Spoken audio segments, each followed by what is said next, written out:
Bien, yo les pido que abran sus Biblias en el Evangelio de Mateo.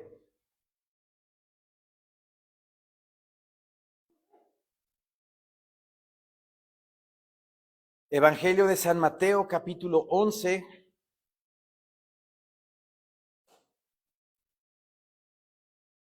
Mateo 11:1.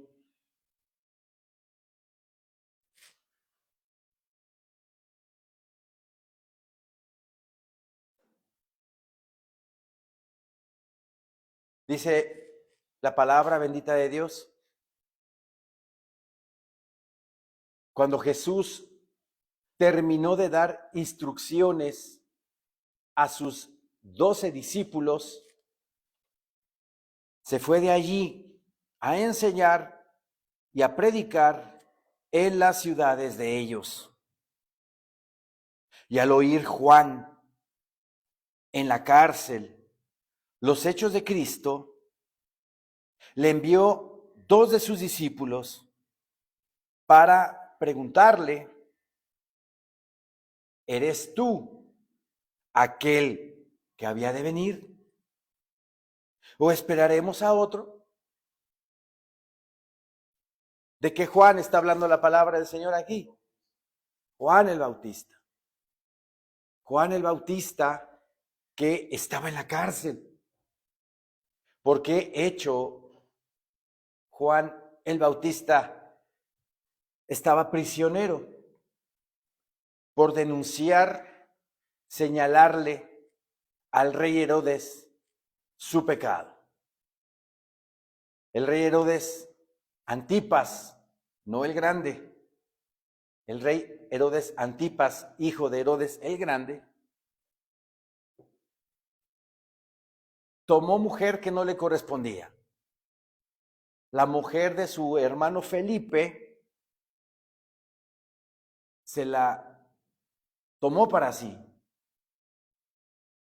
Y Juan el Bautista señaló su pecado. Señaló su pecado y lo mandó a la cárcel con toda la autoridad que tiene obviamente el rey.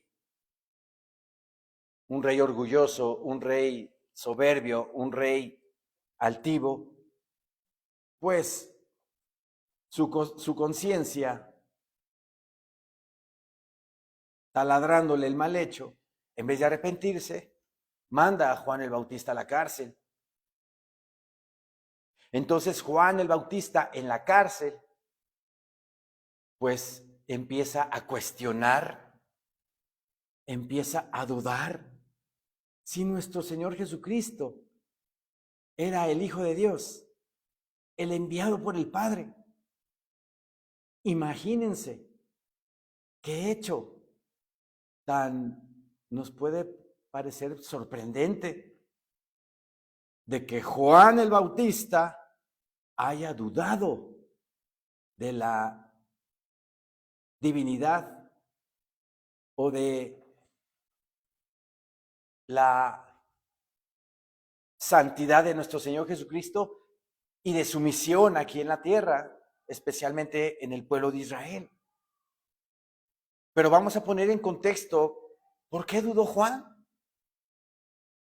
Juan el Bautista, pues había predicado la palabra, había preparado el camino del Señor y había él denunciado el pecado de Israel. Lo vamos a ver más adelante. Juan el Bautista no se quedaba callado. Juan el Bautista decía las cosas tal cual, directas. Estaba cumpliendo con su ministerio, pero al ser enviado a la cárcel, empezó a dudar de nuestro Señor Jesucristo. ¿Es pecado dudar? No es pecado dudar. De repente en alguna situación extrema en nuestra vida, alguna situación como a lo mejor Juan el Bautista vivió en la cárcel, empezó a tener dudas. Pecamos cuando no le preguntamos a Dios directamente. Cuando, si dudamos, no vamos a la oración, no vamos a la palabra para que mi Señor Dios me fortalezca y me confirme. Aquí Juan el Bautista tuvo dudas y no le fue a preguntar al rey Herodes, ¿verdad? Oiga, rey Herodes, ¿acaso Jesús de Nazaret es el Hijo de Dios?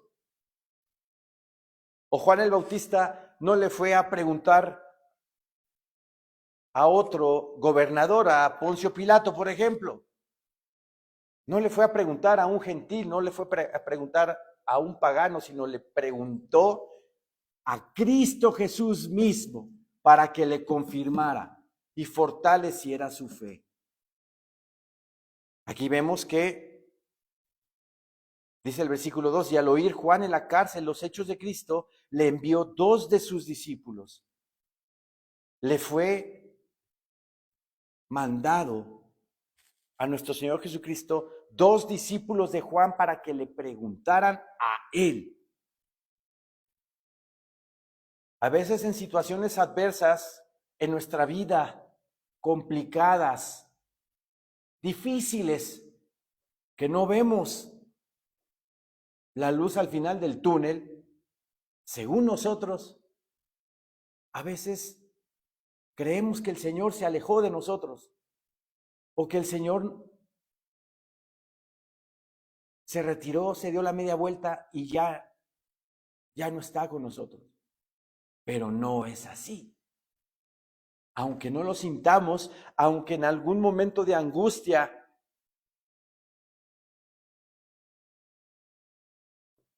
dudemos, el Señor siempre va a estar ahí. ¿Y qué tenemos que hacer nosotros? Ir a la palabra, ir a la oración. El Señor te va a contestar. Vean la misericordia de Dios. Vean la misericordia de Dios. El Señor siempre nos va a contestar, pero si hacemos las cosas correctas. Yendo a la Biblia, yendo a la palabra de Dios. Juan en la cárcel escuchó, dice, los hechos de Cristo. Le envió 2 de sus discípulos. Mateo 11:3 dice, para preguntarle,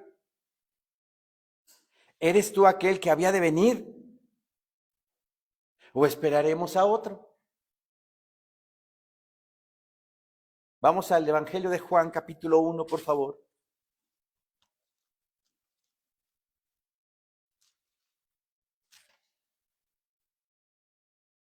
Juan 1:29.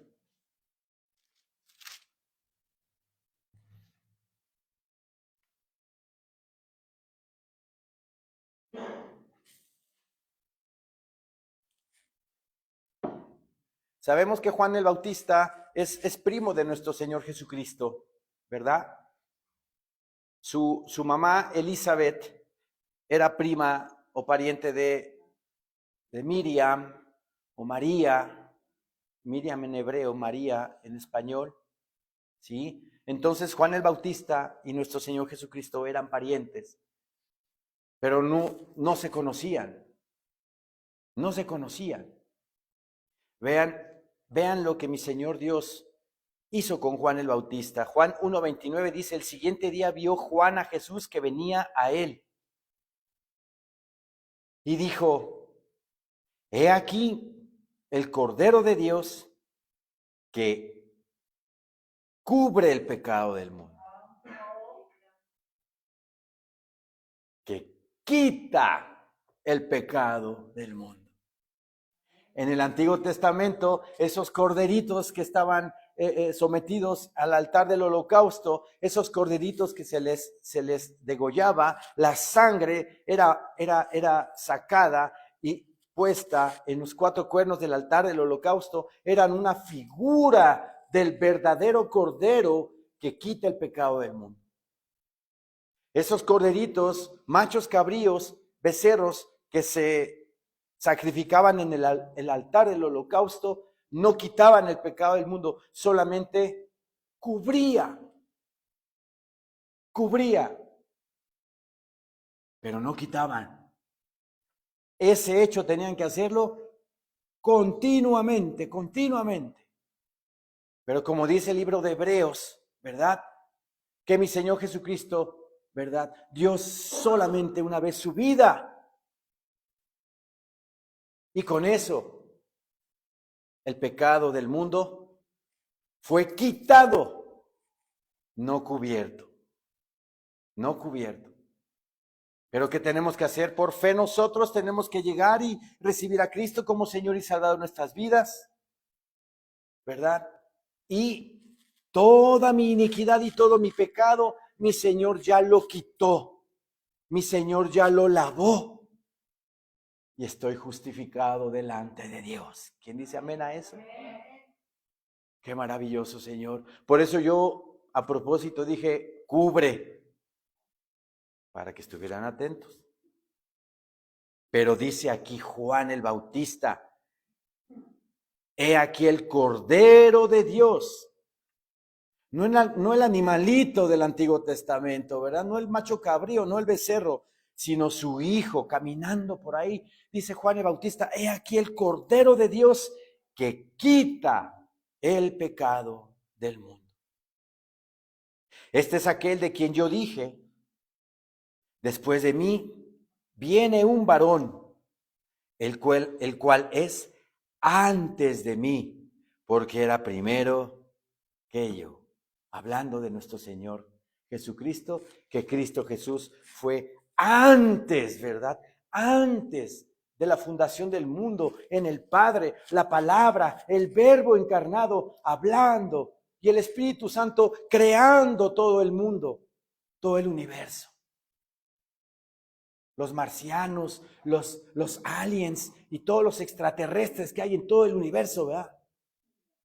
No, ¿verdad? No es cierto eso, es una mentira del diablo. Ya vimos aquí, ¿verdad? Me parece que el miércoles, Génesis 1:1, y con ese versículo matamos toda controversia de que si los ovnis existen o no existen. En el principio creó Dios los cielos y la tierra. Punto. Los cielos y la tierra. Y la tierra estaba desadornada, según la Biblia Casiodoro de Reina 1569, y vacía. Mi Señor Dios no creó marcianos ni creó aliens, porque también se contradeciría la palabra bendita de Dios, porque si fuimos nosotros hechos a imagen de Dios, entonces los aliens también fueron hechos a imagen de Dios. Con unas cabezotas y unos ojotes. No, son inventos del diablo para justificar nuestro encuentro glorioso con nuestro Señor Jesucristo. Cuando millones y millones de personas desaparezcan de este mundo, nosotros, Cristo Jesús viniendo en las nubes y nosotros, ¡puc! ¿De dónde desaparecieron millones de personas? Van a decir. Y todos los medios de comunicación, como están todos comprados por el mismo grupo, ¿verdad? Van a decir, los marcianos llegaron ya, ¿verdad? Y no bailaron cha-cha-cha, ¿verdad? Por eso este invento, este engaño de los ovnis desde hace muchísimos y muchísimos años, ¿verdad? Cristo Jesús desde antes de la fundación del mundo en el Padre ya estaba en él. Por eso dice, versículo 30, este es aquel de quien yo dije, después de mí viene un varón, el cual es antes de mí, porque era primero que yo. Y yo no le conocía, mas para que fuese manifestado a Israel, por esto vine yo bautizando con agua, diciéndole a la gente, arrepiéntanse de sus pecados, arrepiéntanse de sus iniquidades, porque viene el Mesías, viene el Hijo de Dios a bautizar con Espíritu Santo. Juan el Bautista preparando el camino, preparando los corazones de los judíos para recibir a su Mesías. Por eso así lo dice la palabra. Yo no le conocía más que para que fuese manifestado a Israel. Por esto vine yo bautizando con agua. También dio Juan testimonio diciendo: vi al Espíritu que descendía del cielo como paloma. No que fuera una paloma, sino como paloma. El Espíritu Santo es la tercera persona de la Trinidad bendita de Dios. Y permaneció sobre él. Y yo no le conocía, pero el que me envió a bautizar con agua, aquel me dijo: sobre quien veas descender el Espíritu y que permanece sobre él, ese es el que bautiza con el Espíritu Santo. Y dice el versículo 34, ¿qué dice? A ver, hermanos, ¿qué dice? Y yo le vi. Juan está diciendo, y yo con mis propios ojos que se los han de comer los gusanos, lo vi. Vio que el Espíritu Santo bajó, descendió del cielo y se posó sobre nuestro Señor Jesucristo, para confirmarle, mi Señor Dios, a Juan que Él era su Hijo, que Él es, no era, Él es su Hijo. Y yo le vi, dice, y he dado testimonio de que este es el Hijo de Dios. ¿Se dan cuenta? En Mateo 11, Juan el Bautista dudando. Estaba en la cárcel. Herodes lo mandó encarcelar porque lo confrontó. Juan el Bautista diciéndole: te robaste a la mujer de tu hermano. Y Juan el Bautista dice en el versículo 3, Mateo 11:3, para preguntarle: ¿eres tú aquel que había de venir? Desde el 2 para entender el contexto. Y al oír Juan en la cárcel los hechos de Cristo, le envió 2 de sus discípulos para preguntarle: ¿eres tú aquel que había de venir o esperaremos a otro? Estaba dudando Juan. Pero él vio al Espíritu Santo posándose sobre nuestro Señor Jesucristo. Para que vean que muchas veces podemos estar hasta acá, ¿verdad? Predicando, compartiendo el Evangelio, congregándome, asistiendo a los servicios. Pero como dice el libro de Eclesiastés, el Señor hizo, ¿verdad?, el bien, las cosas buenas para los hombres, pero también creó la adversidad. Creó la adversidad del Señor. ¿Para qué? Para que consideremos, así dice Eclesiastés, para que consideremos ¿qué? Consideremos que somos los más frágiles, los más incompetentes, los más insignificantes y que necesitamos y dependemos totalmente de Dios.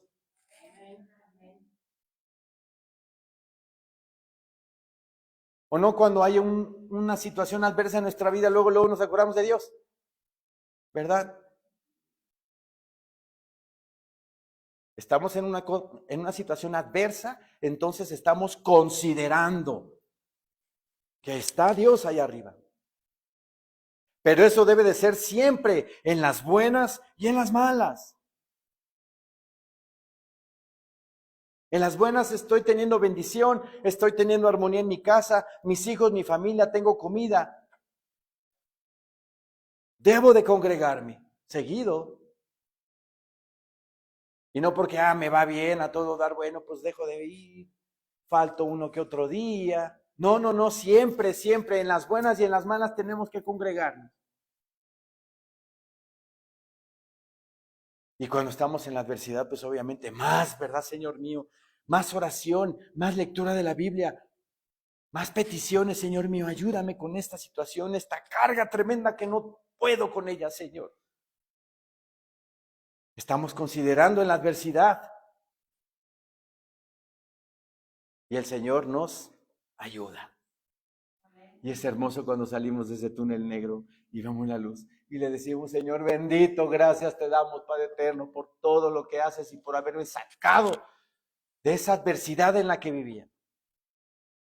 Pero no debemos de olvidarnos de que Dios siempre está con nosotros.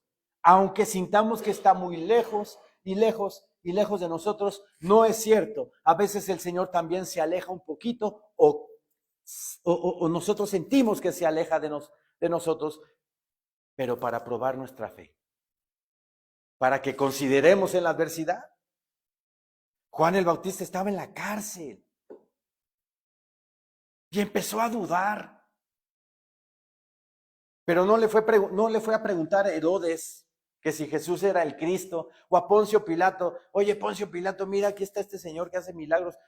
¿Tú crees que este sea el Mesías que está escrito en la palabra? No le fue a preguntar, directamente le fue a preguntar a su Señor. Y envió dos mensajeros a Juan el Bautista, a nuestro Señor Jesucristo, para confirmarle, para que le confirmara. Versículo 4 dice, respondiendo Jesús les dijo, porque dudaste te vas a ir al infierno, dice la palabra, ¿no? No dice la palabra eso. Dudó Juan el Bautista, imagínense. Respondiendo Jesús les dijo, id y haced saber a Juan las cosas que oís y veis. Los ciegos ven, los cojos andan, los leprosos son limpiados, los sordos oyen, los muertos son resucitados y a los pobres es anunciado el Evangelio. ¿Qué está haciendo mi Señor Jesucristo? Le está contestando a Juan el Bautista, pero con palabra de Dios, porque esto que mi Señor está haciendo en su ministerio estaba escrito por Isaías 700 años antes. En Isaías 61, versículo 1, ahí viene el hecho de que el Hijo de Dios venía a curar a los ciegos, a que los cojos andaran, a que los leprosos fuesen limpiados, los muertos resucitados y a los pobres anunciado el Evangelio. Mi Señor Jesucristo le está mandando la respuesta, le está diciendo a los mensajeros, vayan y díganle a Juan el Bautista que yo estoy haciendo todo esto. ¡Qué maravilla! Y misericordia de Dios.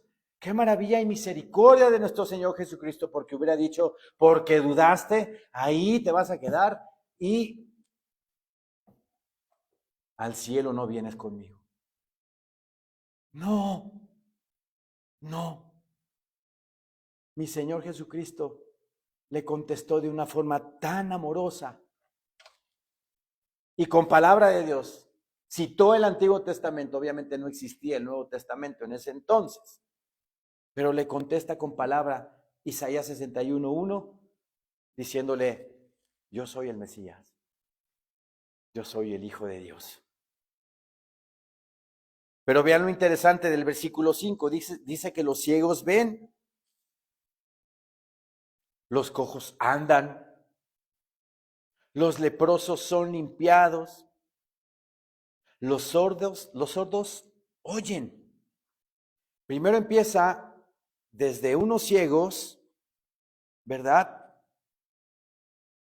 Ciegos, cojos, leprosos, sordos, pero luego hay una coma y dice, los muertos son resucitados. Vean nada más el poder de mi Señor, diciendo los muertos son resucitados. El hijo de la viuda de Naín fue resucitado. La hija de Jairo de 8 años fue resucitada. Lázaro fue resucitado.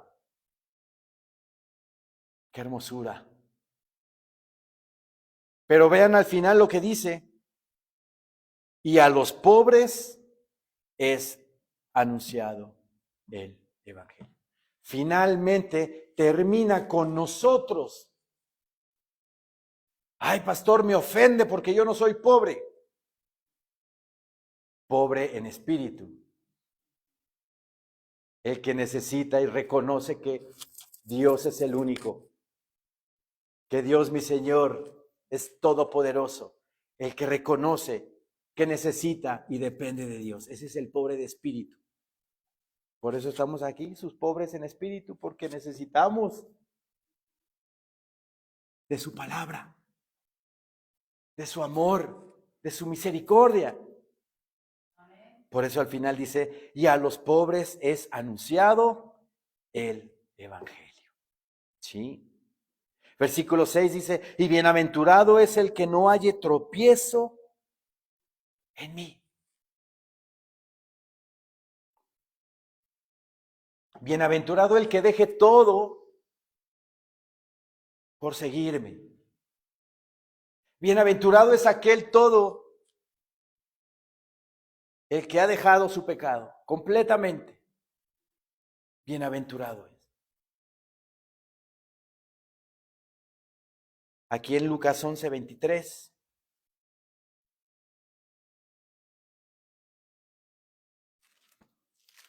Lucas 11:23 dice, mi Señor Santísimo,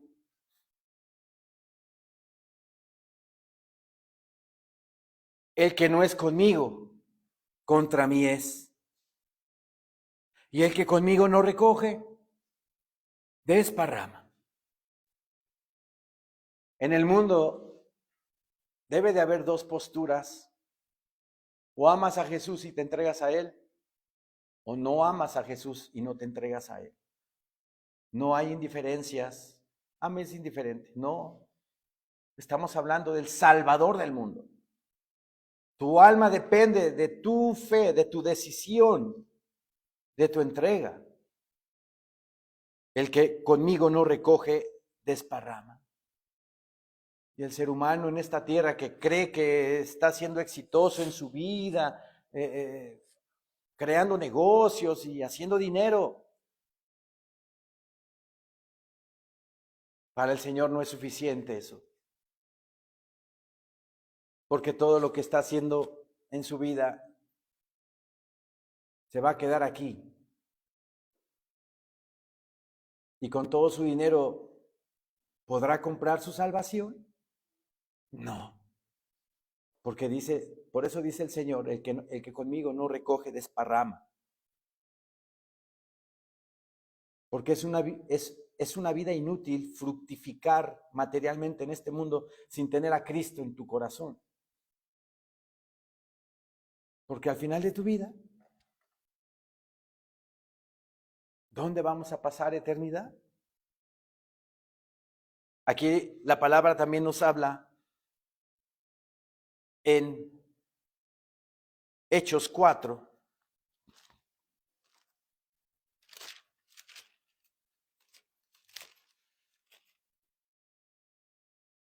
Hechos 4, 10, 11.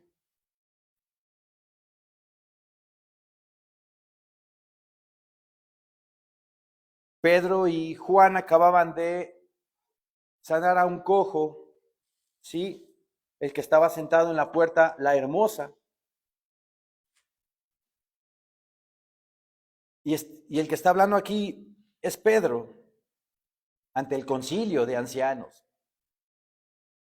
Y dice Hechos 4:10, sea notorio a todos vosotros y a todo el pueblo de Israel, que en el nombre de Jesucristo de Nazaret, a quien vosotros crucificasteis y a quien Dios resucitó de los muertos, por él, este hombre está en vuestra presencia sano. Este Jesús es la piedra reprobada por vosotros los edificadores. ¿Quiénes eran esos edificadores? Los fariseos, los ancianos, los escribas, los saduceos. ¿Y qué eran ellos? Eran religiosos. El religioso cree que por su propia obra puede llegar al cielo.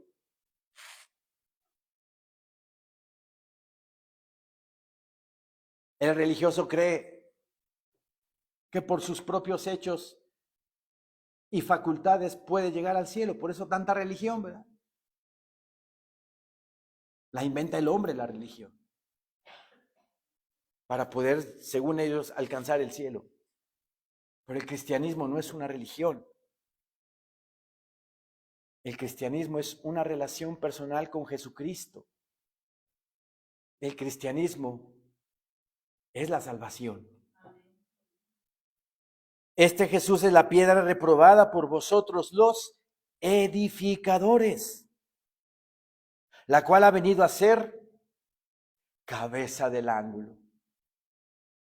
En la arquitectura antigua, la cabeza del ángulo era la primera piedra que se ponía en una esquina de una casa, de un edificio. Como los cimientos, ¿verdad? En la era moderna, los cimientos que cavan hacia adentro para que una construcción esté totalmente fuerte y no se venga abajo si viene algún temblor, algún huracán.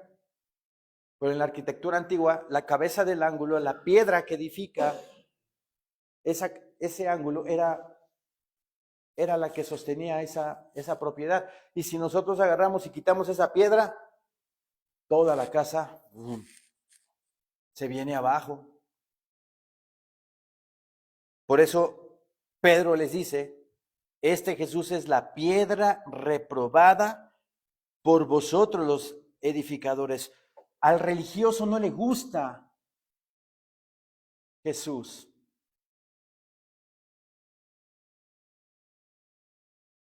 El religioso generalmente tiene falta de amor. No hace las cosas por amor. O los fariseos consideraban a aquel que se ponía enfermo en Shabbat y permitían que ese enfermo fuera al doctor porque si no se moría. Créanme, hermanos, que los fariseos decían que el día sábado no podían mover ni un utensilio de su casa porque eso implicaba trabajo. Y no podían acudir al doctor porque también empleaba trabajo.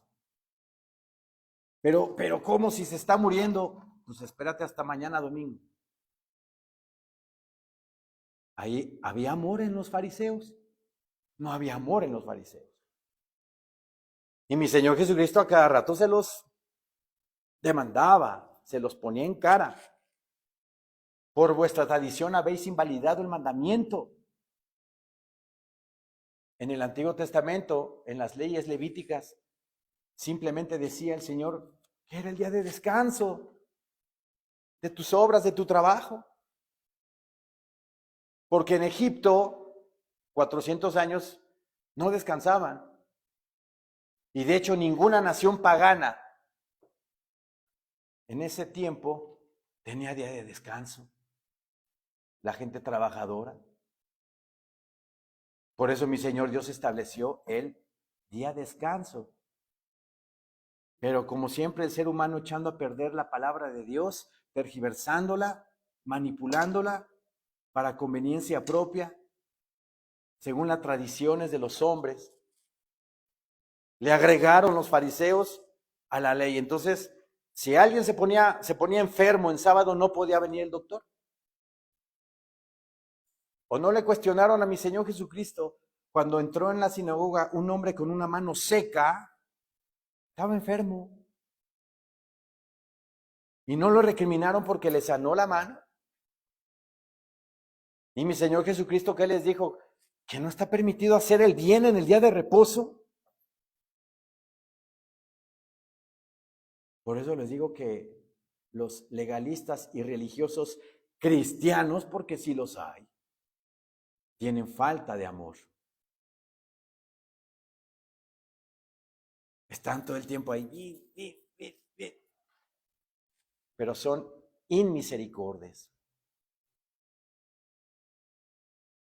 Versículo 11 dice, este Jesús es la piedra reprobada por vosotros los edificadores, la cual ha venido a ser cabeza del ángulo. Se está diciendo, se están topando con pared, porque ustedes que están rechazando a Jesús, Él es el Hijo de Dios, Él es el Cordero de Dios que quita el pecado del mundo.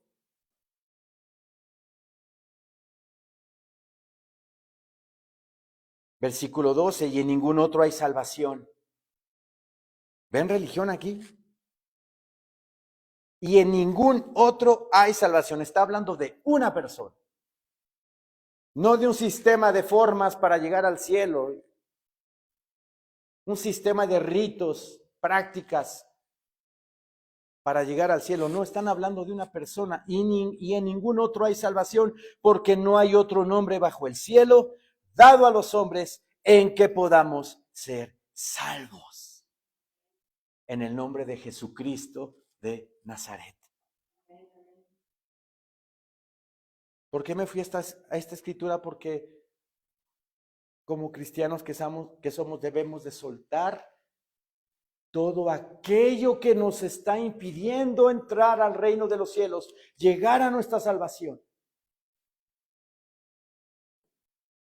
Ayer un compañerito de Santi, mi hijo, nos invitó a ver las carreras ahí en el autódromo, hermano Rodríguez. Por eso estoy un poco rojo de aquí, porque el sol en la tarde me estaba dando de este lado. Entonces el tío del compañerito me ofreció de tomar, ¿verdad? Oye, una cerveza. Digo, no tomo, gracias. Parece que uno les está diciendo que lo peor, ¿no? ¿Verdad? Lo peor del mundo. No, ¿cómo que no tomo? No tomo. Tú sabes que yo soy pastor. Bueno, un refresquito, ¿verdad? Sí, un refresco. Llega el de los refrescos. No, pues que sean 6 refrescos, porque fueron varios chavos, incluyendo mi hijo y yo, ¿no? Pero el señor que repartió los refrescos me habla y me dice a mí, ¿a usted una cervecita, verdad? Le dije, no, uno de esos refrescos es mío. Y puso cara como de, qué raro, ¿verdad? Qué raro. El mundo, ¿verdad? Acostumbrado a pensar que somos raros los que no tomamos o los que no fumamos, ¿verdad? Y sencillamente no lo hacemos porque estamos ofendiendo a Dios, y este templo que es del Señor debe de ser honrado dignamente. Y no entra en este templo bebidas alcohólicas o nicotina de cigarro, porque estamos ofendiendo al Espíritu Santo. Por eso todo obstáculo, toda piedra, todo hoyo que pueda estorbarnos para llegar a la salvación, quitémoslo de nuestra vida. Si tu ojo te es ocasión de pecar, córtatelo y échalo de ti. Porque es mejor que entres, ¿verdad? Con un ojo al reino de los cielos que con 2 irte al infierno. ¿Sí? Si tu mano te es ocasión de pecar, córtatela y échala de ti. Porque es mejor entrar manco al reino de los cielos que con 2 manos irte al infierno. Es cosa seria, hermano. Es cosa seria. Dice la palabra bendita de Dios.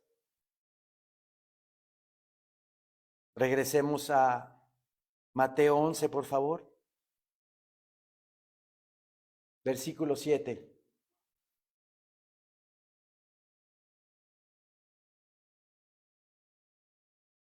Mientras ellos se iban, comenzó Jesús a decir de Juan a la gente: que salisteis a ver al desierto. una caña sacudida por el viento? ¿O qué salisteis a ver? ¿A un hombre cubierto de vestiduras delicadas? He aquí los que llevan vestiduras delicadas en las casas de los reyes están. Pero, ¿qué salisteis a ver? ¿A un profeta?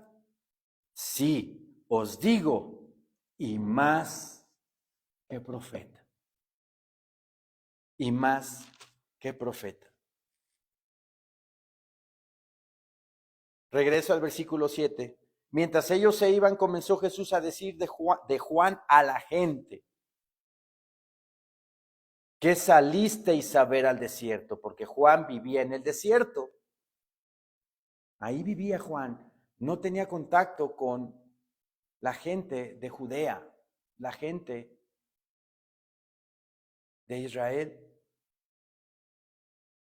¿Qué salisteis a ver al desierto? Una caña sacudida por el viento. Eso fue lo que vieron los habitantes de Judea. Una caña sacudida con el viento, que al hacer así el viento se vuelve toda frágil y hasta se puede romper. ¿Eso vieron de Juan el Bautista? No. Vayamos más atrasito, en Mateo 3.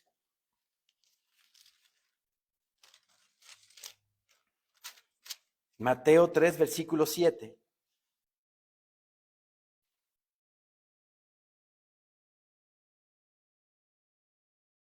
Al ver él, o sea, Juan el Bautista, que muchos de los fariseos y de los saduceos venían a su bautismo, les decía: generación de víboras, ¿quién os enseñó a huir de la ira venidera? ¿Esa es una caña sacudida por el viento? No. Juan el Bautista tenía un temperamento y un carácter fuerte, que no se quedaba, no se andaba con medias tintas, agarraba y pum, las decía. A los fariseos, generación de víboras, les dijo: ¿quién nos enseñó a huir de la ira venidera? ¿Por qué les dice eso? Porque ellos fueron a ver nada más cómo bautizaba Juan, pero no se bautizaron.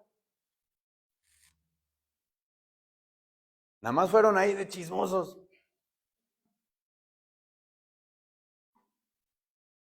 Generación de víboras, les dice.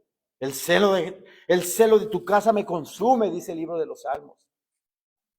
Generación de víboras, ¿quién nos enseñó a huir de la ira venidera? Haced pues frutos dignos de arrepentimiento, y no penséis decir dentro de vosotros mismos: a Abraham tenemos por padre. Porque yo os digo que Dios puede levantar hijos a Abraham aún de estas piedras. Porque los religiosos se jactaban de que ellos venían del linaje de Abraham. Hombre, mi padre Abraham, y ya con eso ya la hice, ¿no? Por eso dicen: y no comencéis otra vez ustedes a decir que linaje de Abraham somos. A Abraham tenemos por padre, porque yo os digo que Dios puede levantar hijos a Abraham aún de estas piedras. ¿Y lo cumplió mi Señor? Sí lo cumplió. ¿Quiénes son esas piedras? Nosotros. Nosotros somos piedras vivas, así dice Pedro en sus epístolas. Somos piedras vivas, y cada piedra viva va construyendo la casa del Señor.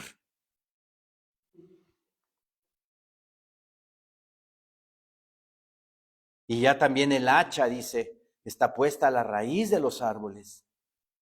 Por tanto, todo árbol que no da buen fruto es cortado y echado en el fuego. Yo a la verdad os bautizo en agua para arrepentimiento, pero el que viene tras mí, cuyo calzado yo no soy digno de llevar, es más poderoso que yo. Él, dice, os bautizará en Espíritu Santo y fuego. ¿De quién está hablando? De Cristo Jesús nuestro Señor. Su aventador está en su mano, o sea, su instrumento en la agricultura, su aventador, ¿verdad?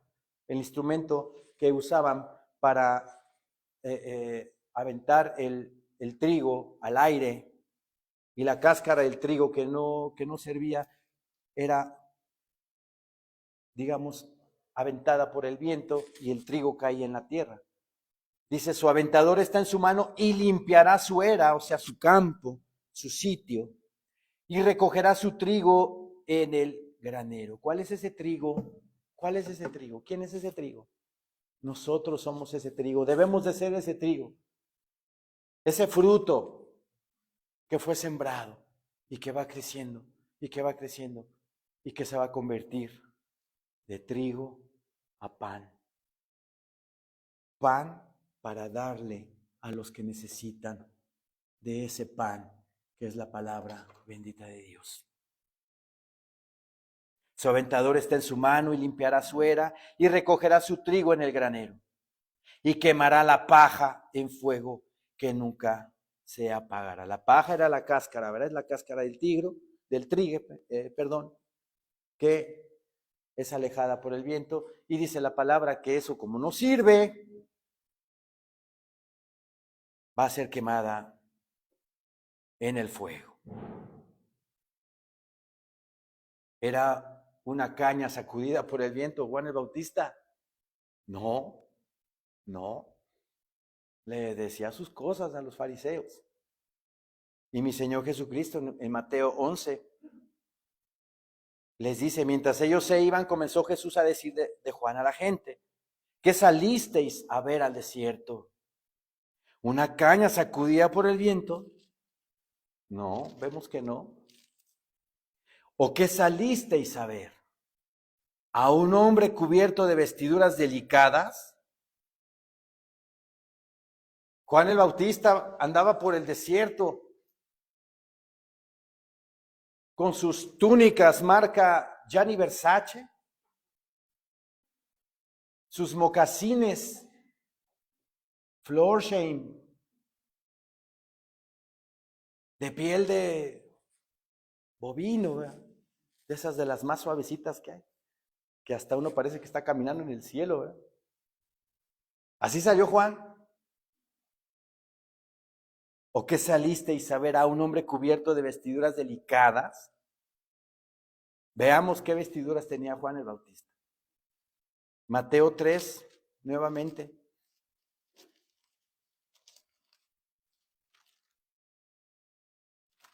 Mateo 3, del 1 al 4.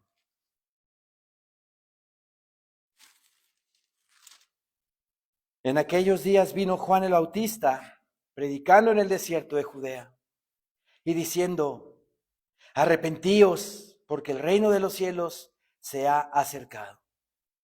Pues este es aquel de quien habló el profeta Isaías cuando dijo, voz del que clama en el desierto, preparad el camino del Señor, enderezad sus sendas. Y Juan estaba vestido de un traje de seda escapino y tenía un cinto de cuero Cartier, ¿verdad? Y su comida era ribeye, y comía en el cambalache todos los días. ¿Dice eso? Eso es lo que el terrícola quiere todos los días. Eso es lo que la gente del mundo quiere y desea diario. Eso es lo que quiere Dios para nuestras vidas. ¿Qué quiere Dios para nuestras vidas? Que estemos llenos de su palabra. Que estemos llenos del amor para con Él. Que estemos llenos de Cristo Jesús en nuestro corazón. Eso es lo que quiere el Señor. Ya si me regala por ahí un ribeye de vez en cuando, pues no está mal. Tampoco estoy diciendo que, voy a pecar si voy a comer carne, no. Pero que no sea el objetivo principal en nuestras vidas. Vean cómo estaba vestido Juan el Bautista. Y Juan estaba vestido de pelo de camello. Era áspero. Era áspera esa tela. incómoda y sudaba, me imagino. Imagínense en el desierto así. Digo, perdón por la comparación, pero si te pones una camisa 100% poliéster y te vas a un desierto, pues te estás ahogando, ¿verdad? Ahora imagínense Juan el Bautista con una camisa de pelo de camello. ¿Qué nos habla de él? ¿Qué nos dice de él? Dice, y Juan estaba vestido de pelo de camello y tenía un cinto de cuero, un cinturón de cuero alrededor de sus lomos. Y su comida era langostas, pero no se imaginen ustedes las langostas del mar, no. Chapulines, así como los de allá de Oaxaca. Langostas y miel silvestre. ¿Qué nos habla de Juan el Bautista? ¿Qué podemos ver ahí? Humildad, sencillez, que no le importaba vestir como Herodes, que no le importaba vestir telas delicadas. No nos debe de importar la marca de nuestro atuendo. No nos debe de importar eso. Satanás ha construido un sistema tan materialista y consumista que hay gente que si no tiene cosas de marca no vive. Y se endroga con tarjetas de crédito para comprar esas cosas y estar a la altura de mi vecino. No. Debemos de interesarnos en nuestro alimento espiritual. Espiritual. Porque si es así, dice, buscad primeramente el reino de Dios y su justicia, y todas estas cosas os serán añadidas.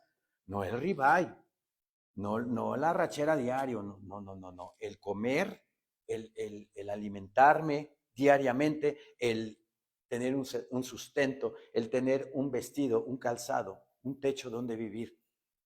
Si eso tenemos, estamos más que bendecidos. Más que bendecidos.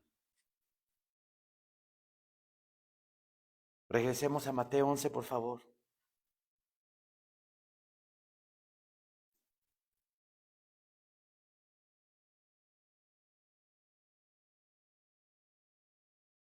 Está hablando nuestro Señor Jesucristo.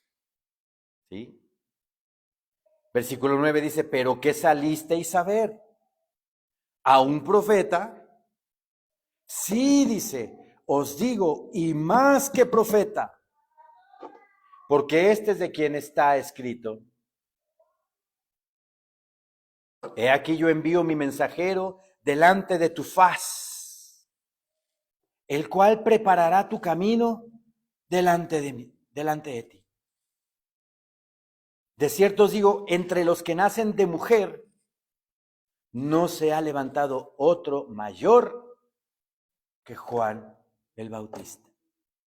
Pero el más pequeño en el reino de los cielos, mayor es que él. ¿Qué significa este versículo? ¿Qué me quiere decir el Señor? Versículo 11 en la Biblia Nueva Traducción Viviente dice, les digo la verdad, de todos los que han vivido, nadie es superior a Juan el Bautista. O sea que ni Elías, ni Eliseo, ni Isaías, ni Daniel, con tanto que sufrió Daniel, tanto que lo usó mi Señor para hablar acerca del Apocalipsis, acerca de las cosas que estamos viviendo. Ni Jeremías, que tanto sufrió, tanta persecución tuvo Jeremías. Ni Ezequiel, ni ninguno de los profetas del Antiguo Testamento fue mayor que Juan el Bautista. ¿Por qué? Porque ni siquiera tiene libro, ¿verdad? No tiene libro. Porque fue el mensajero de el Salvador del mundo. Porque estuvo en el tiempo de nuestro Señor Jesucristo. El último profeta del Antiguo Testamento se llamó Malaquías, y eso fue 400 años antes de nuestro Señor Jesucristo. Juan el Bautista, contemporáneo de nuestro Señor Jesucristo y su pariente, ¿verdad? Fue mayor por su ministerio profético, preparándole el camino al Salvador. Pero también nos dice otra cosa el versículo, dice: de cierto os digo, entre los que nacen de mujer no se ha levantado otro mayor que Juan el Bautista, pero el más pequeño en el reino de los cielos, mayor es que él. En la Nueva Traducción Viviente dice: sin embargo, hasta la persona más insignificante en el reino del cielo es superior a él. ¡Wow! ¿Qué quiere decir esto? Si ahorita viene alguien y está escuchando palabras, ¿no?, y recibe a Cristo Jesús como su Señor y Salvador de su vida, en ese momento está entrando en el reino de Dios, ¿verdad? Ya es partícipe, ya es participante del reino de Dios. Ese que se acaba de convertir es más grande que Juan el Bautista. ¡Wow! ¿Por qué? Simplemente porque Juan el Bautista no vivió la crucifixión, ni la resurrección, ni estuvo en Pentecostés cuando fue derramado el Espíritu Santo sobre la iglesia.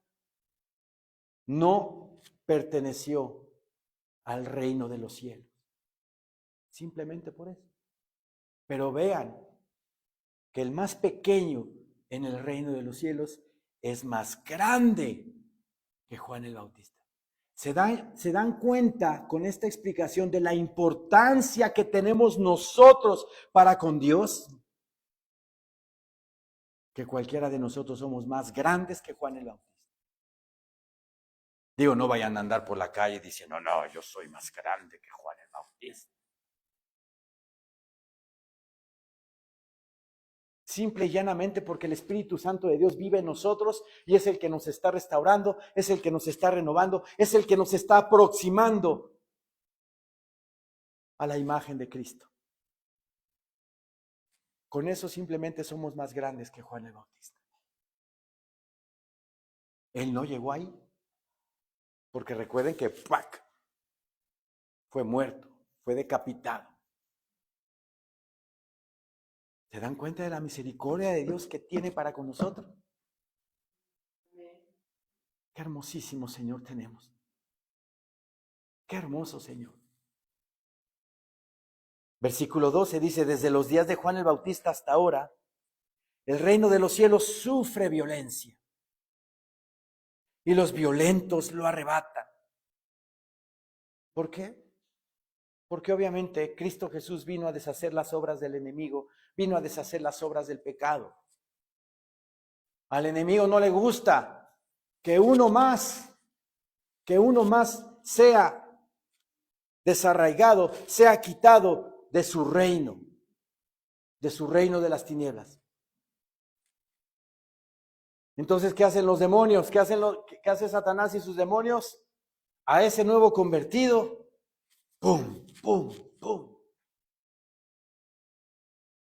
Darle con todo para que no llegue a la unidad de la fe. Hay a veces hermanos que no vienen los domingos porque que vino de visita fulanito, que vino de visita sutanito. Qué oportunos, ¿verdad? No, es el enemigo que agarra y mira, para que no vayas el domingo, te pone obstáculos para no venir. Los violentos lo arrebatan, ¿verdad? Hay gran lucha tremenda entre el reino de Dios y el reino de las tinieblas. El reino de las tinieblas en contra del reino de Dios. Debemos de ponernos la armadura de Dios, ¿verdad? Para poder atacar, más bien defendernos y atacar. Defendernos y atacar. Efesios 6. Ahorita no me quiero extender porque ya. Efesios 6.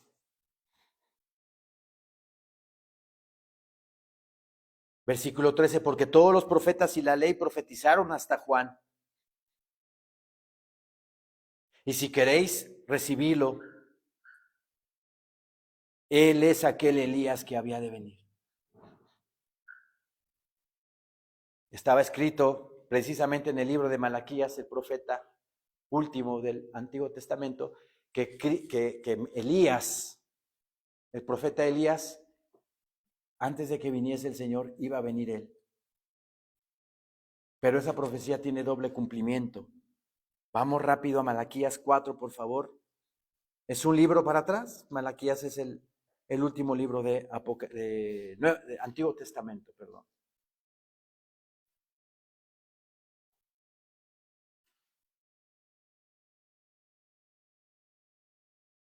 Malaquías 4:5 dice, he aquí, yo os envío el profeta Elías, antes que venga el día de Jehová, grande y terrible.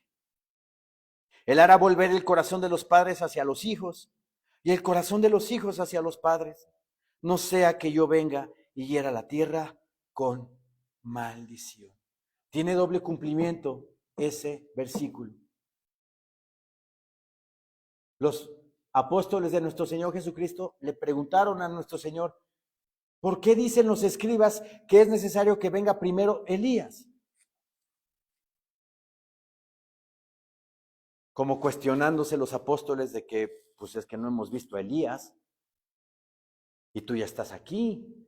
Antes de que el Mesías llegara tenía que venir Elías. Y mi Señor Jesucristo les dice que Elías ya vino y lo mataron, hicieron con él lo que quisieron y lo mataron. Entonces los apóstoles dicen, Juan el Bautista es ese Elías.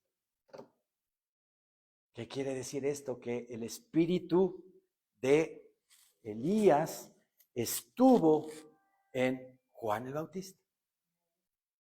¿Por qué digo que tiene doble cumplimiento esa profecía? Porque va a venir Elías en la tribulación a predicarle a su pueblo de mi Señor. Los dos testigos de Apocalipsis 11. En la casa lo ven, tienen tarea, tienen tarea. Apocalipsis 11 habla de dos testigos que van a venir a profetizar y que la gente los va a odiar y los va a repudiar. Uno de ellos es Elías, el otro es Moisés.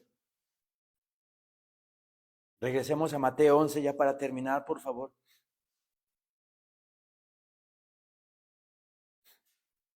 El que tiene oídos para oír, oiga. Mas, ¿a qué compararé esta generación? Es semejante a los muchachos que se sientan en las plazas y dan voces a sus compañeros, diciendo, os tocamos flauta y no bailasteis, os endechamos y no lamentasteis, porque vino Juan que ni comía ni bebía y dicen, demonio tiene. Es como lo que a mí me dijo el tío del compañero de mi hijo y el que vendía los refrescos. Oye, este ha de estar endemoniado porque no toma, ni fuma, ¿no? Así decían de Juan el Bautista, este no come ni bebe, pues entonces, ¿qué hace? Demonio tiene. Así piensa el mundo de nosotros. ¿Se dan cuenta? Porque vino Juan que ni comía ni bebía y decían, demonio tiene. Vino el Hijo del Hombre que come y bebe y dicen, he aquí un hombre comilón y bebedor de vino. ¿Será cierto que eso era mi Señor Jesucristo, bebedor de vino? No.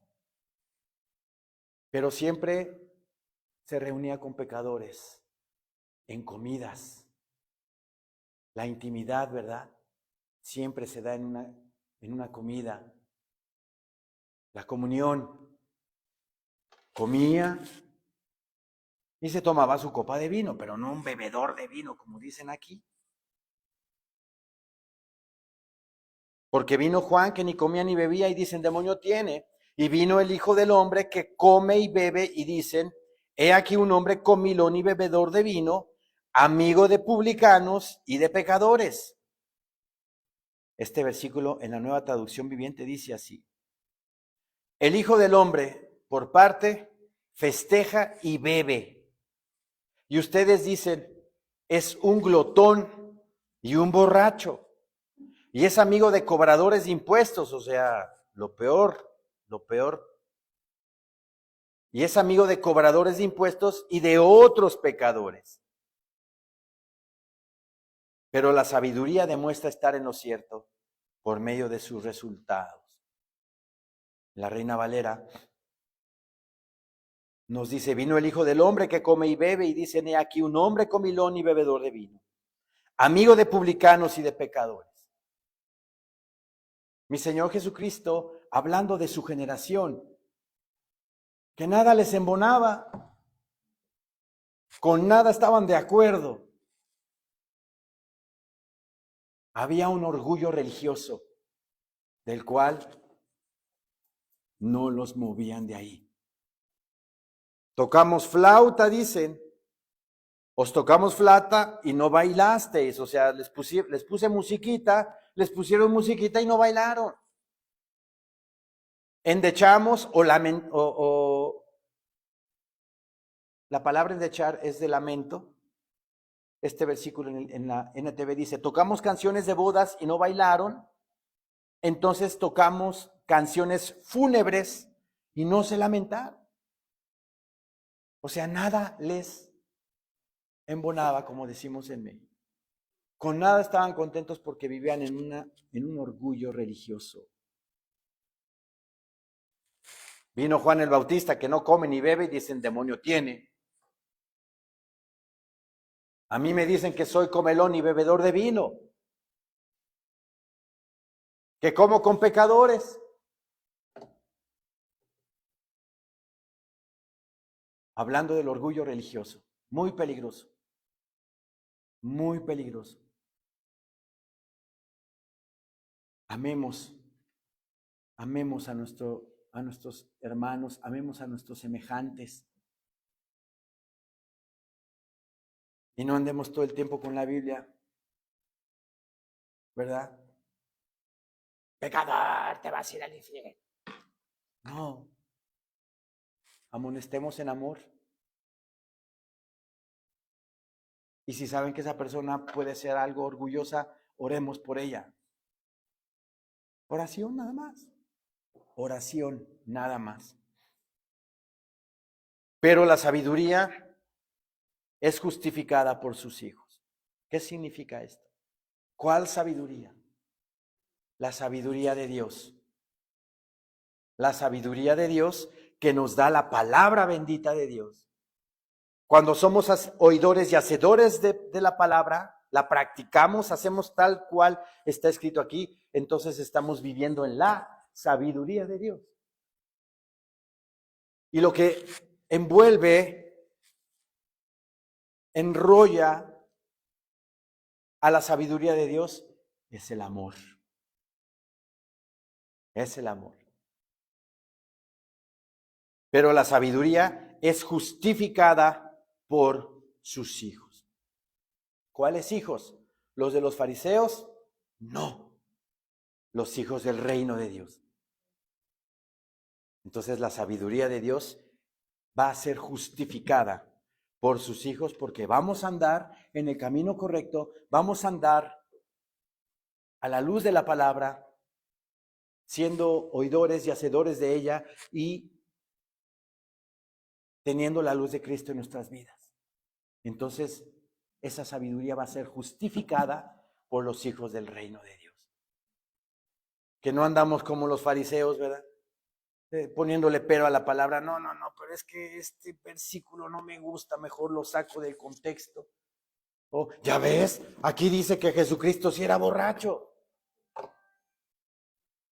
Claro que no, pero así hay orgullo religioso, tratando de esquivar o de poner la escritura a mi modo, para no sentir tanto acá el redarguir del Espíritu Santo.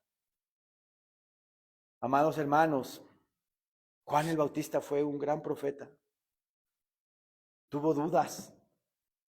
Pero ¿a dónde llegó? ¿A dónde llegó? Le preguntó a su Señor. Y su Señor le recriminó. Su Señor le cuestionó. ¿Por qué dudaste?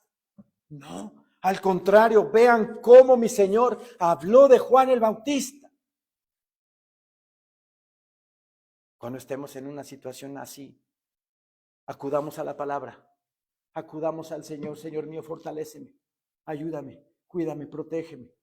Ayúdame, Señor, a estar tomado de tu mano, firme en la roca de mi salvación, que es mi Señor Jesucristo, tu bendito y santo Hijo.